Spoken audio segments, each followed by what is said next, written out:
Nah jadi kalau sekarang ditanya, kapan memeriksakan diri kalau nggak ada apa-apa? Loh, jadi gimana dong? Kok sehat harus periksa gitu Persis. dok ya? Iya. Karena apa? Karena kalau misalkan sudah ada, mungkin tuh sudah Pasti lanjut. ya. Nah Kalau jadi ada sekarang, sebuah gejala yang tidak sembuh setelah 3 kali berobat, kejar ke arah yang lebih serius. Oke. Karena ya sakit perut, kita kan tidak langsung menganggap ini kanker lambung. Tapi kalau yang namanya sakit mah nggak hilang-hilang ya 3 kali diobatin nggak hilang, kita harus kejar. Endoskopi, jadi ketahuan dengan pemeriksaan lebih lanjut.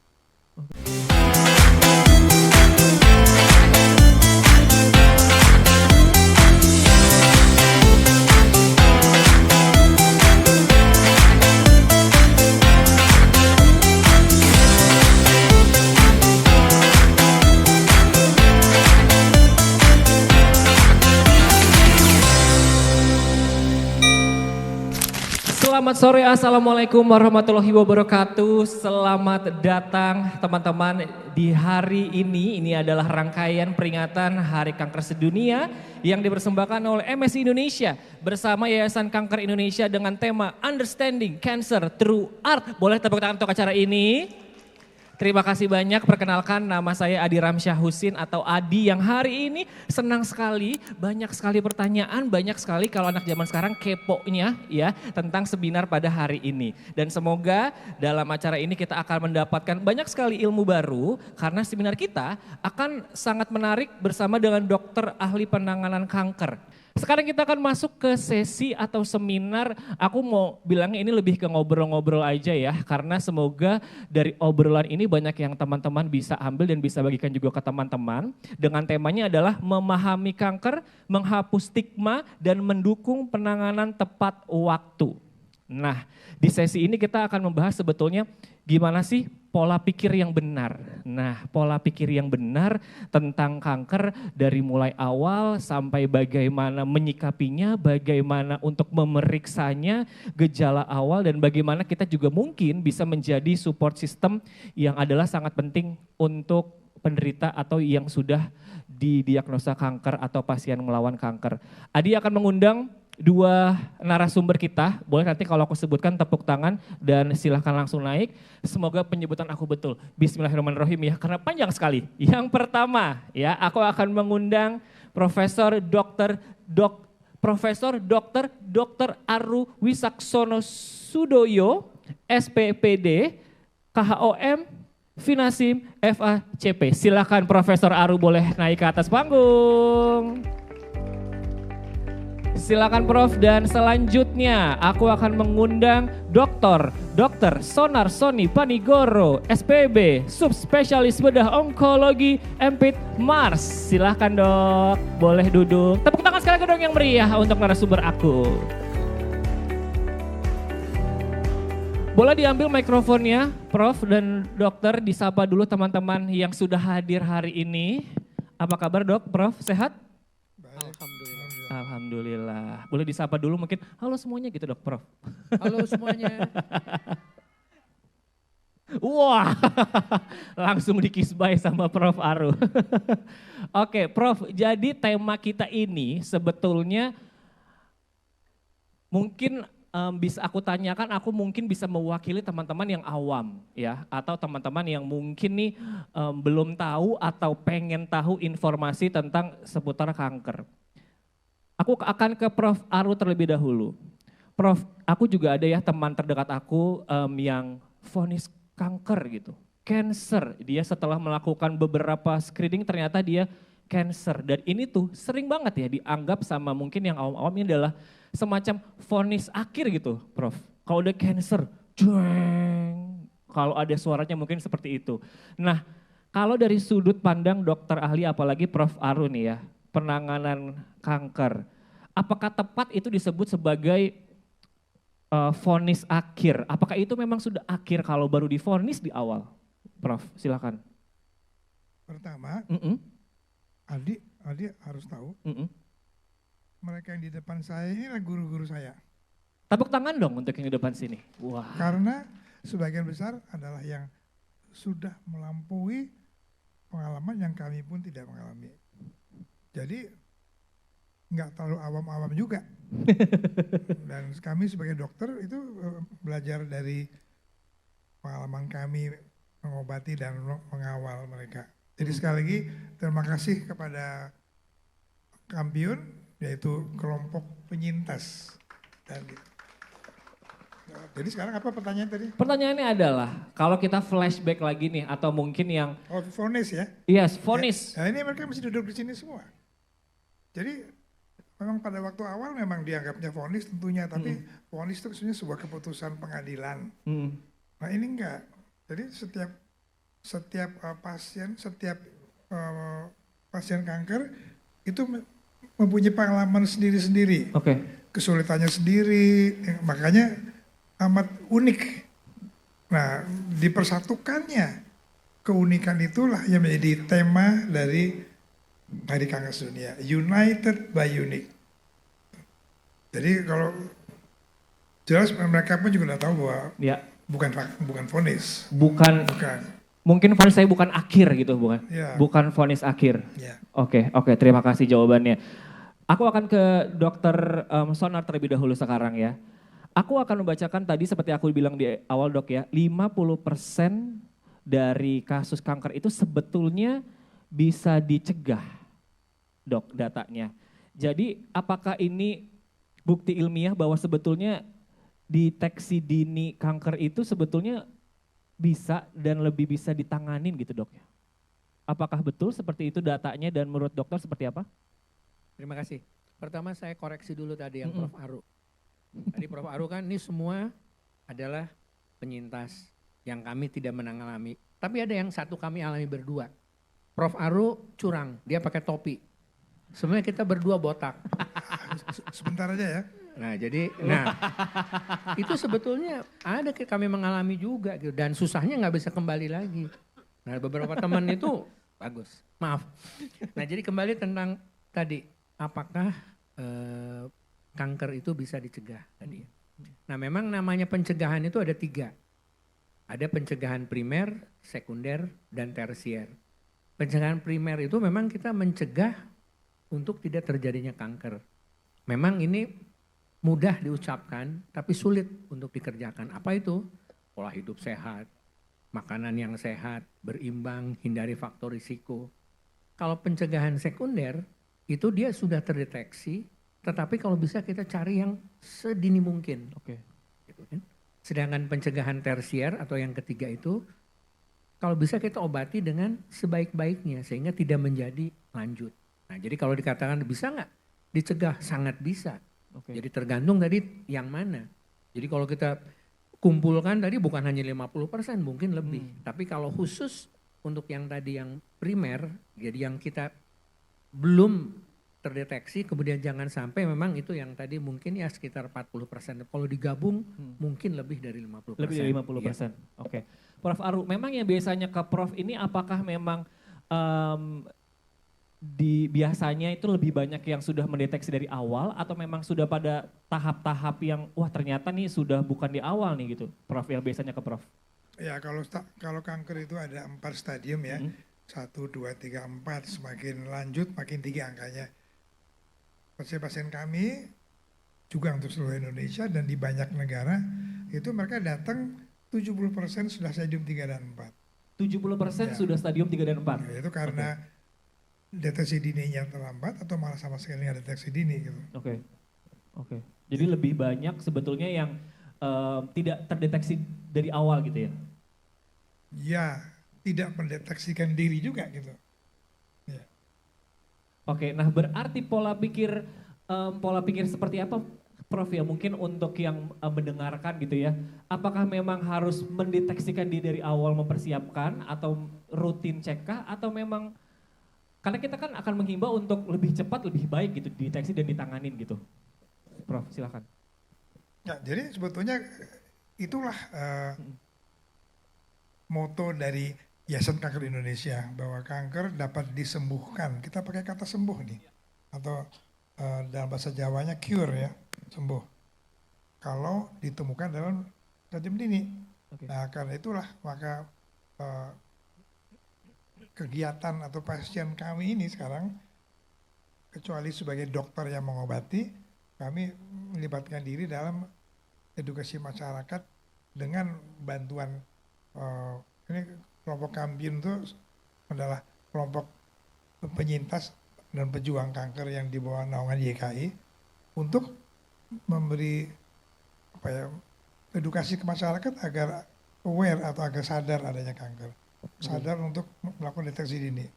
Dan sulit sekali itu, sulit sekali untuk pengalaman kami juga di daerah-daerah, sulit sekali untuk minta anggota masyarakat untuk memeriksakan diri, walaupun gratis. Nanti kalau positif gimana dan sebagainya gitu. Jadi itulah perjuangan yang terus-menerus.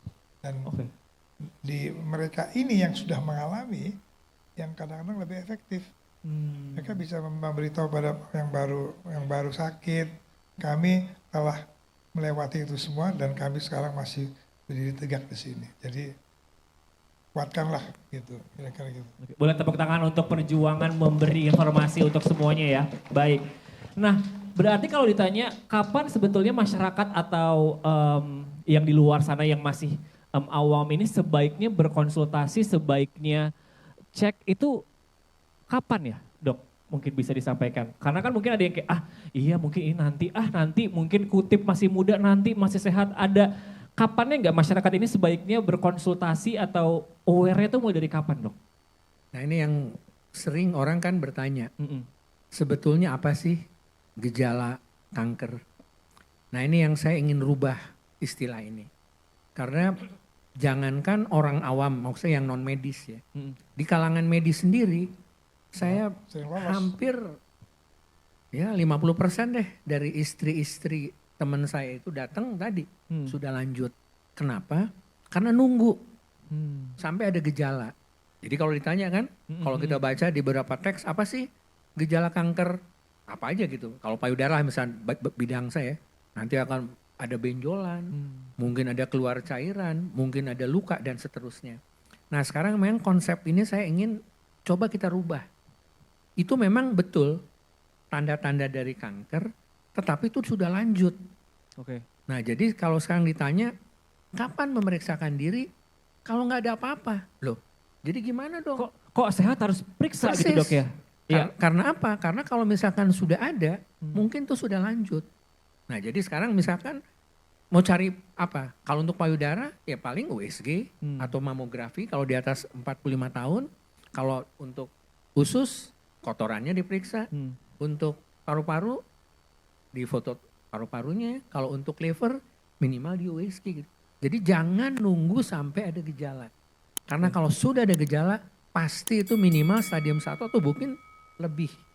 Saya baru minggu lalu istri sejawat saya yang dekat sekali dengan saya sampai sedih juga saya kok. Dia datang, loh kok udah stadium 3B? Kenapa? Ya saya kira bukan apa-apa. Nah jadi memang gak bisa gitu kita tunggu sampai ada sesuatu. Jadi harus memeriksakan diri. Makanya kita kan sudah sering ada yang namanya cerdik. Masih inget ya singkatan apa? Cerdik. C-nya itu cek kesehatan secara berkala. E-nya enyahkan asap rokok. R-nya rajin olahraga. D-nya diet berimbang. I-nya istirahat cukup. K-nya keren. Tepuk tangan dong, keren, masih inget loh. Gimana gak inget dipraktekkan semuanya kayaknya ya. Ada yang mau ditambahkan gak, Prof? Jadi Ya, sehat kok harus cek atau berkala itu kapan enggak, gitu? jadi intinya adalah gini, mungkin ibu-ibu bisa menyampaikan pada anggota keluarga dan sebagainya. Kita harus mendengarkan keluhan tubuh kita. Listen to your body, bahasa di kampung saya di Pasar Minggu ya. Satu, kalau ada benjolan pasti. Kedua, kalau berat badan turun berlebihan walaupun nggak diet. Tiga, ada perdarahan di tempat dan waktu yang tidak lazim. Keempat, ini sering lolos, perubahan pola buang air besar. Kadang-kadang tanda-tanda awal dari kanker usus besar. 5, rasa lemes cepat lelah karena kurang darah anemia karena kankernya. Yang sering juga lolos adalah kalau kita punya tailat atau andeng-andeng yang membesar dan di radang, itu kita memang tidak begitu banyak ya kanker kulit ya, tapi kalau ada tuh sering lolos. Membesar dan di kuku ada garis hitam gitu. Kalau itu ada harus periksa. Jadi intinya adalah untuk antisipasi. Tidak menunggu sampai datang karena ada benjolan yang membuat ini. Mungkin ada tambahan. Bapak guru. Cukup. Ngomongnya kayak guru. Jadi gimana? Kayak di kelas ya Prof ya. Nah kalau misalnya sudah tahu nih, oke, memang harus dicek gitu ya. Tadi cek dari cantik adalah cek. Tapi banyak sekali nih mungkin di luar sana yang takut. Oke, cek ke dokter, let's say ke dokter gigi, oke aman dokter gigi sakitnya ini. Oke, cek mata, ABCD. Tapi kalau cek kanker tuh stigmanya tuh kayak takut banget gitu. Ini padahal baru cek ya. Baru membuka diri, oke lah aku akan cek gitu. Walaupun mungkin masih sehat gitu. Stigma takut akan kanker ini tuh sebetulnya gimana dok Prof ya? Untuk mungkin lebih diedukasi lagi, lebih diinformasikan lagi bahwa kata-kata takut tentang cek dulu deh yang pertama padahal gitu ya. Silakan. Memang ketakutan ini saya sampaikan itu tidak mudah. Jadi tadi yang angka 75% stadium lanjut itu saya ketahui waktu saya 78 jadi mahasiswa kedokteran. 78 loh. Sekarang saya udah pensiun berapa tahun 2000 masih tetap segitu. Artinya apakah orang nggak tahu? Tahu. Jadi informasi itu pasti sudah diketahui. Tetapi memang masih ketakutan itu terjadi. Jadi kalau tadi gimana untuk menghilangkan itu, ya ini salah satu bentuknya. Ini ada jelas, ada contoh nyata yang bagaimana merasakan, saya nggak tahu, saya nggak bisa sebut mana yang stadium awal, mana yang stadium lanjut. Tapi itu justru menjadi menjadi satu bukti dan menjadi corong untuk masyarakat. Ini loh yang namanya kanker itu. Memang kita harus berhati-hati gitu kan. Dan tadi kenapa di EKI motonya bisa disembuhkan kalau stadiumnya dini. Orang tahu gitu kan, tetapi begitu akan datang tetap takut. Takutnya apa? Macam-macam. Bisa nanti takut dioperasi, takut di kemo, takut disinar dan segala macam. Tetapi ternyata kalau beberapa orang, kalau kita temukan dini, misalkan yang saya pahami sekali misalnya namanya di payudara, kalau stadium 0 itu cukup operasi selesai. Nggak ada sinar, nggak ada kemo. Kan sangat ringan gitu. Dalam tanda kutip lah ringannya, tapi hanya tindakan selesai. Nah ini yang saya kira harus terus menerus disosialisasikan. Nah ini salah satu bentuknya nih. Jadi ya tadi saya tidak juga mengatakan semudah itu ya, karena tadi sudah puluhan tahun tetap angkanya itu belum turun. Makanya saya juga minta tolong nih untuk Kampiun dan mungkin tetangganya dan mungkin juga nanti Pak Adi dengan timnya, kan Pak Adi ini kan seleb ya. Wah, seleb ya menganggap selebnya sendiri. Iya, makasih. Terima kasih dok. Prof, stigma takut nih, bahkan mau cek aja takut, kadang-kadang ngomongnya itu takut tentang kanker ini. Padahal kita kan maunya kan teman-teman di luar sana kan proaktif gitu ya. Stigma takut gimana Prof? Sepertinya bukan hanya takut ya, tapi ada menyangkal, denial. Enggak gitu. Yang sakit orang lain kok, saya nggak mungkin, saya udah hidup sehat. Jadi kadang-kadang memang kecolongannya itu karena menyangkal bahwa ini enggak. Dan itu pun hanya kalau pada jenis kanker lain sama juga. Oke. Kita akan agak lebih sedikit spesifik lagi. Gejala apa yang mungkin banyak orang, oh ini enggak gitu. Lebih spesifik dok, misalnya gejala ada sedikit perbedaan atau kayaknya kok tidak biasa tapi kayaknya selalu disepelekan, selalu kayak ini kayaknya enggak deh, bukan karena situ, paling cuman kecapean misalnya, paling cuman lagi makannya salah gitu. Gejala apa yang sering banget dianggap sepele? Yang saya sebut tadi barusan. Yang tadi di awal ya. Nah, tapi masalahnya adalah sebagian besar dari keluhan-keluhan tadi itu sebetulnya bukan kanker kan. Nah jadi saya selalu mengatakan pada pasien-pasien ataupun pada murid-murid ya, yang nanti akan jadi dokter ya, kalau ada sebuah gejala, ini semacam peraturan arbitrer, jadi nggak ada aturan pasti ya. Kalau ada sebuah gejala yang tidak sembuh setelah 3 kali berobat, kejar ke arah yang lebih serius. Oke. Karena ya sakit perut, kita kan tidak langsung menganggap ini kanker lambung. Tapi kalau yang namanya sakit mah nggak hilang-hilang ya 3 kali diobatin nggak hilang, kita harus kejar endoskopi. Jadi ketahuan dengan pemeriksaan lebih lanjut. Tapi kayak tadi benjolan, pendarahan, berat badan turun, rasa sakit yang tidak hilang-hilang di suatu tempat, ada perdarahan, dan kayak lalat tadi. Oke. Sumir sekali sebetulnya. Iya. Jadi kesimpulannya mungkin kalau ada sesuatu yang mengganjal atau berbeda tapi 3 kali diobatin belum sembuh harus lebih ditelusuri lagi seperti itu. Ya Prof. Iya. Itu aturan yang nggak resmi aja. Iya. Kalau sampai 7 kali berobat terus gitu ya juga kita tetap dokternya juga harus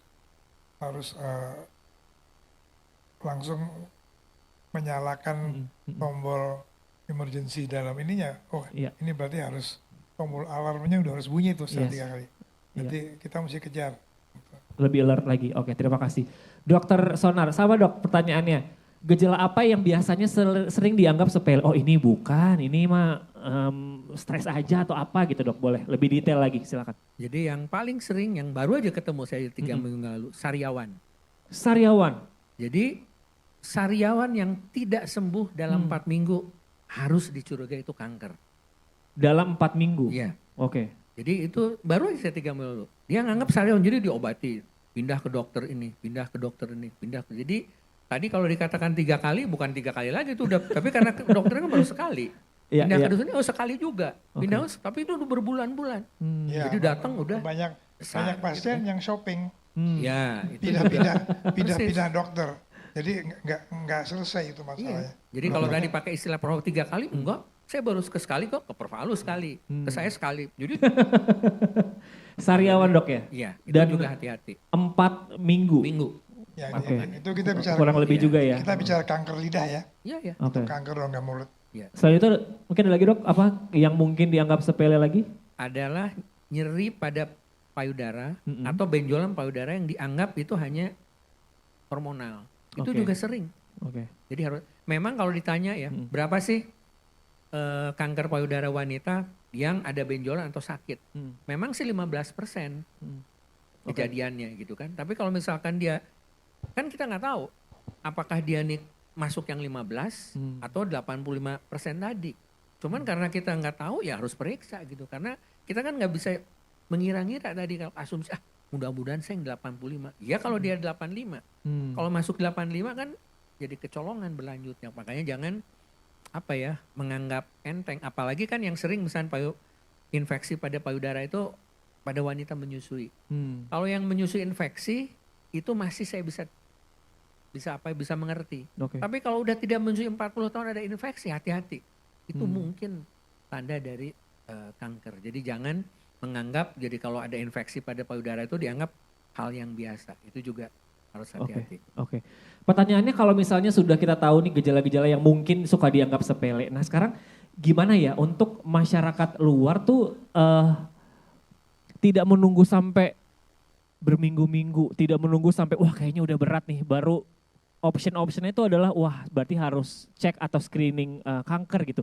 Gimana caranya menyadarkan bahwa jangan sampai ini si sepele-sepele ini tuh jadi besar gitu. Bagaimana cara menyadarkannya dok, silakan. Ya jadi itu tadi pengalaman kami gitu kan, setelah sekian puluh tahun kami berhadapan dengan pasien-pasien itu, mereka selalu mengatakan dia berobat ke orang pinter. Nah saya selalu mengatakan, orang pinter itu kan nggak sekolah atau mungkin nggak tahu sekolahnya apa. Mereka cuma lihat umur, cuma lihat apa. Oh ini obatnya. Saya orang bodoh. Karena saya kan sekolah dari SD sampai dokter aja berapa puluh tahun. Sekarangnya masih sekolah terus. Jadi kan bodoh. Saya bilang jadi Bu, Pak, lain kali kalau berobat jangan ke orang pinter. Orang bodoh dulu. Kalau orang bodoh nggak bisa, baru ke orang pinter. Kalau dibalik kan susah saya bilang. Orang pinter udah jadi susah kan. Nah jadi itu yang kadang-kadang, nah ini nggak tahu ada yang di media ini nggak ya? Itu kan juga menurut saya agak jadi salah arah gitu kan? Karena dia kan hanya dengan dibacain apa gitu kan, ditambah air putih, ditambah bunga bisa sembuh. Kan aneh gitu kan. Jadi itu yang kadang-kadang juga bisa memperlambat pengobatan. Akhirnya, dan memang pada akhirnya siapa sih yang paling berperan? Tadi kan bagaimana cara menyadarkan Anda ini yang menguasai medsos, pemerintah yang menguasai organ alat-alat penyebar ilmu dan media. Kami dari YKI itu selalu amat sangat mengandalkan dari media karena saya bisa memberi ceramah di sini pada sekian orang itu selesai. Tapi media kalau dia nangkapnya dengan baik, dia nulis, disebarluaskan ke yang jauh lebih luas lagi. Dan sekali lagi sebetulnya yang paling bisa menjelaskan apa yang dirasakan adalah duta-duta kami ini. Corong-corong ini ya. Iya. Malah bukan itu orang, mereka sudah menjadi duta, ambasadornya YKI, bahwa kalau mereka kesana kemari menyebarluaskan. Jadi ini anggap aja ini sebagai workshop ya. Tapi intinya adalah itu, media sosial, media cetak dan sebagainya. Oke, sekarang kita berlanjut ke kata-kata support system. Ini banyak sekali yang menyebutkan bahwa support system itu adalah salah satu bahkan mungkin hal terpenting dalam penyembuhan, dalam pengobatan pasien kanker. Nah, sebelum ke support system dari sisi keluarga, kita ke support system dokter dulu nih dok. Kenapa sih memang penanganan kanker itu nggak bisa cuma satu dokter, bahkan tidak bisa dua dokter. Support system beberapa dokter untuk satu pasien itu tuh seperti apa ya perannya dan mengapa harus beberapa dokter gitu? Pertanyaan awamnya. Silahkan. Ya, khususnya nggak awam-awam banget sih, karena dalam dunia kedokteran ini juga hal yang didengung-dengungkan terus dan masih belum tercapai dengan baik. Bahwa kanker tuh harus dikeroyok. Ya, sama dengan tawuran ya. Artinya bahwa sebuah masalah itu hasil keputusannya, hasil rembukan antara berbagai ahli, terutama kalau ada masalah. Nah ini yang kita bicara sebagai MDT atau multidisciplinary team. Ada kata support system lagi yang saya ingin sampaikan, mungkin tadi termasuk itu juga, adalah seorang pasien kanker memerlukan support system dari keluarga. Nah ini saya lihat agak mereka yang disupport dari keluarganya tuh pincar banget tuh lebih bisa lebih tegak gitu. Support keluarga ini dan support masyarakat. Beberapa pasien saya ada yang begitu terutama di daerah ya, di luar Jakarta. Kami kan di YKI juga keluar di Jawa juga sebagainya. Bahwa seseorang disebut kanker lalu dia dijauhi. Di support system dari masyarakat itu yang amat sangat penting, terutama dari keluarga. Kami bisa lihat bagaimana efektifnya itu, karena secara psikologis kelihatan juga semangat maupun keinginan untuk sembuhnya itu lebih tinggi. Kalau sepanjang dokter melihat apalagi ke daerah-daerah ya, ada nggak sih dok tahu atau alasannya kenapa ya biasanya apalagi mungkin di daerah gitu ya kalau sudah ada pasien kanker gitu, kutip tadi dokter bilang dijauhi itu biasanya alasannya itu kenapa ya? Apa yang mereka pikir, wah kanker ini berarti wah hati-hati gitu. Mungkin ada yang kasihan. Orang-orang ada yang masih menganggap bahwa kanker itu menular. Dan itu oleh mereka yang berpendidikan loh. Hal seperti itu yang pokoknya memang tugas kami di YKI bersama LSM lain tuh masih banyak. Masih banyak untuk menginformasikan, mengedukasi gitu ya? PR kami masih banyak. Dokter Sonar ada yang mau ditambahkan dok? Support system dari dokter yang mungkin ada beberapa dokter banyak gitu, itu memang beralasannya seperti apakah dan support system dari sekelilingnya juga bisa disampaikan dok, seperti apa? Ya jadi tadi Prof. Heru sampaikan dikeroyok. Dikeroyok? Nah istilah keroyok ini jangan diartikan keroyok kayak tadi tawuran gitu ya. Tapi kita justru yang tadi disampaikan belum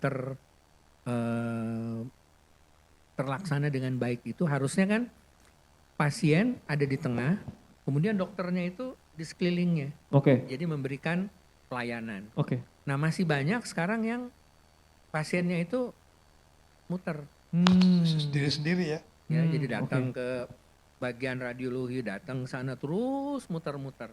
Jadi bukan hanya membuang waktu untuk pasien, tapi juga tentunya kadang-kadang komunikasi mungkin antar dokternya, apalagi kalau sistem informasi di rumah sakitnya belum terpadu. Jadi kadang-kadang kita belum bisa melihat. Kalau yang bagus itu kan, misalnya saya klik gitu kan di medical record udah ketahuan, oh Prof. Aru udah datang, ini, saya tahu kan, oh sudah diperiksa. Jadi saya tidak mengulang lagi, jadi tinggal berlanjut. Dan kadang-kadang kita bisa membuat sebuah pertemuan untuk pembicaraan pasien itu. Jadi kita klik tombolnya, nanti minggu depan kita diskusi ya kasus ini. Jadi kita udah tahu kasusnya, pasien ini stadium sekian, diagnosisnya ini, kemudian melakukan tindakan apa aja. Gitu. Sehingga nanti kalau pasiennya datang ya sudah, nggak usah lagi. Itu tuh yang sangat ideal. Cuman kita belum tapi sampai. paling nggak dibantu teknologi ya. Oh iya. Sekarang dengan betul. electronic medical record Iya.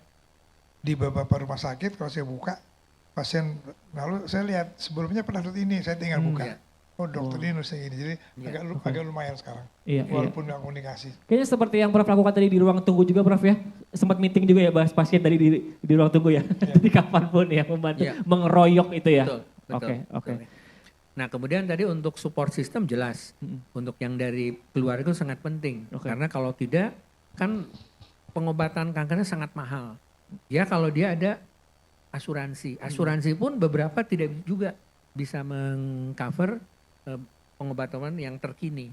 Sehingga sangat penting keluarga. Dan tadi saya ingin menambahkan sedikit alasannya kenapa sampai ada yang menjauhkan, ada juga yang modus. Ini perawat saya sendiri nih. Saya nggak usah sebut lah. Jadi dia terkena kanker. Kemudian waktu pertama sih saya ketemu dengan keluarganya. Tapi sesi kedua tidak ada. Sesi ketiga tidak ada. Bahkan waktu terakhir nggak pernah datang, saya tanya kemana. Oh suami saya takut dok. Takut kenapa? Takut ketularan. Hah? Gimana sih kan kamu perawat masa nggak bisa ngasih tahu suami? Nggak tahu, suami saya ketakutan. Udah tahun depan kebetulan dia kambuh. Kambuh tetap juga dia nggak datang. Saya mana? Nangis dia kan. Dok suami saya pindah ke Bandung nikah lagi. Berarti modus itu sih gitu ya. Jadi memang ya macam-macam lah gitu kan tadi. Jadi selain memang ada kepercayaan, ada juga yang modus juga. Jadi ya itulah saya kira memang pengalaman dari teman-teman ini saya kira sangat banyak saya kira. Sehingga itu yang butuh kita semua untuk bagaimana membuat sebuah komunitas agar saling menguatkan. Karena ini pengalamannya kalau ditanya 1001 macam.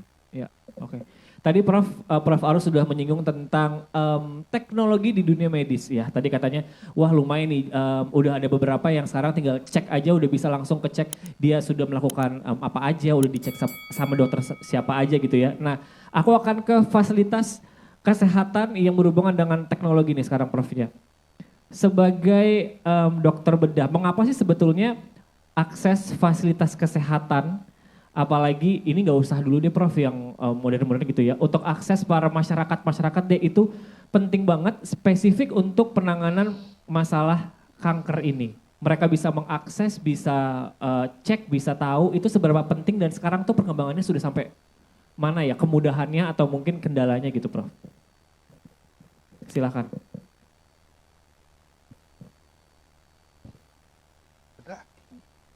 Sweet katanya. Sweet, iya. Katanya sweet. Dokter Sonar, iya silakan. Tadi nanya ke dokter bedah kan? Iya, bedah dulu boleh. Silakan dok, bedah dulu. Jadi teoritis kalau untuk bedah sangat mudah. Karena dengan BPJS itu semua biasanya bisa di fasilitasi. Kecuali kalau yang canggih-canggih. Tapi umumnya sih untuk pengobatan bedah untuk kanker apapun juga itu sudah. Sudah terlayani. Udah terlayani ya. Mau ditambahkan mungkin Prof? Ke arah mana pertanyaan tadi? Fasilitas kesehatannya bisa diakses tuh seperti apa untuk spesifik untuk menangani kanker ini? Jadi untuk mendeteksi awal, untuk kita tahu dan bisa diakses tuh sekarang sudah sampai mana gitu? Ya sebetulnya kita jangan hanya bicara Jakarta. Nggak fair karena negara kita tuh luas sekali dan semakin jauh fasilitasnya semakin sedikit walaupun pemerintah sudah yang perlu tuh udah mereka penuhi ya, Dr. Sonar ya. kamar operasi, sinar segala macam, radioterapi. Tapi juga tidak di semua kota. Jadi tantangan bagi Indonesia adalah untuk menyamaratakan itu. Tapi kalau tingkatan pengobatan awal mestinya sih bisa operasi, kemudian kalau obat itu ternyata tidak semua di cover oleh BPJS. Terutama kalau stadiumnya udah tinggi. Tapi kalau stadiumnya masih awal, itu semuanya di cover. Lagi-lagi kalau kanker diobatinya dalam stadium yang masih rendah, itu lebih mudah diobatin, obatnya lebih mudah diakses dan di cover oleh BPJS. Kalau udah canggih, obat-obatan itu menjadi mahal sekali. Oke. Berarti kalau misalnya bisa sedikit kita simpulkan nih, tadi kalau dari awal ya, mungkin bisa ditambahkan ya Prof dan juga dokter. Berarti memang deteksi dini itu sangat-sangat penting, ya sangat-sangat penting karena sesuai tadi juga dengan motonya kalau bisa disembuhkan sebetulnya kanker ini ya, dan kita selalu akan terus-menerus menginformasikan, terus-menerus menghimbau untuk cek, walaupun tadi katanya sehat aja bisa harus cek gitu ya, harus screening gitu. Mungkin ada lagi nih, bisa ditambahkan dari mulai awal tadi tentang cek dan screening awal, ada kata-kata yang mau disampaikan lagi mungkin nih untuk teman-teman di luar sana atau mungkin bisa disampaikan ke teman-teman di luar. Apa yang kata-kata bisa menggugah hati untuk rutin cek, untuk rutin screening, untuk melek, untuk aware tentang penyakit kanker ini yang sebetulnya ya bisa disembuhkan seperti itu. Silakan masing-masing dari Prof boleh, dari Dr. Songar juga boleh spesifik tentang himbauan atau kata-kata ayo screening, ayo cek, sehat aja harus rutin untuk cek untuk biar tahu deteksi awal. Ya gimana ya, manusia tuh beda ya. Mungkin kalau kepengen semua pada rajin ya kasih door prize aja. Setiap pasien ke berapa di lotre. Itu manusia. Ya. Nah, yang membuat kita atau seorang insan itu menjadi rajin ataupun menjadi sadar adalah sebetulnya ketakutan. Harus ada sedikit takutnya dalam arti bahwa kalau saya nggak gini maka konsekuensinya begini. Itu ada rasa takut kan, atau khawatir. Itu perlu. Nah, yang kedua adalah exposure atau pajanan terhadap informasi. Nah, di sini peran dari pemerintah maupun yayasan-yayasan seperti YKI untuk cara visual. Kita tuh makhluk yang amat sangat dipengaruhi oleh apa yang kita lihat. Poster-poster di medsos, nah itu mainan lo tuh. Ya. Aku upload dok. Ya, tapi sekarang karena udah duduk sini, namanya udah tugas Anda sekarang. Iya, ke depan. betul. Bahwa betul kan ibu-ibu kan bahwa medsos itu amat sangat berpengaruh apa yang kita lihat. Baik negatif maupun positif. Nah jadi kita mesti melawan. Karena di medsos kan juga ada yang benar-benar negatif kan seperti jangan divaksin, nanti jadi autis. Itu resmi itu di Amerika tuh.